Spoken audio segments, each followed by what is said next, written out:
3 à 5% de la population mondiale est bipolaire et tenez-vous bien, plus de 35% des bipolaires cachent leur maladie à leur entourage.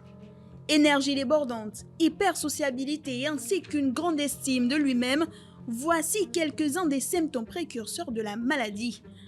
On note une hyperactivité dans tous les sens du terme, aussi bien physiquement que dans le débit de la parole.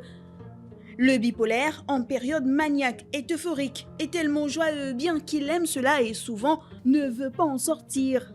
Il a une grande estime de soi, il est facilement distrait, parle beaucoup et rapidement, plein de projets en tête, sentiment de supériorité et d'être inarrêtable, perte du sommeil, hyperactivité ou encore hypersexualité. Le terme être excité définit très bien la phase de manie. En période dépressive, il a une grande tristesse, très mélancolique, pleurs, variations importantes de poids, fatigue continue, troubles de la concentration, idées noires et autres pensées suicidaires, ainsi qu'une grande sensation de culpabilité. Le terme broyé du noir est adéquat à la phase de dépression. 3 à 5% de la population mondiale est bipolaire et tenez-vous bien, 35% des bipolaires cachent leur maladie à leur entourage. Pourquoi ? La honte, la peur de perdre le travail.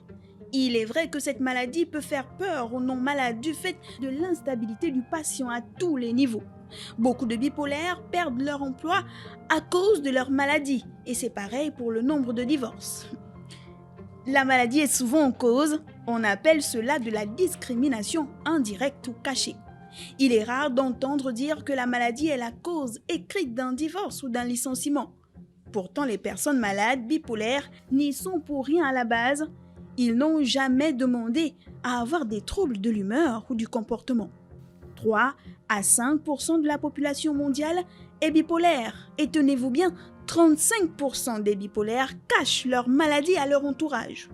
Mais heureusement, il existe des traitements. Il suffit juste de se rapprocher des spécialistes.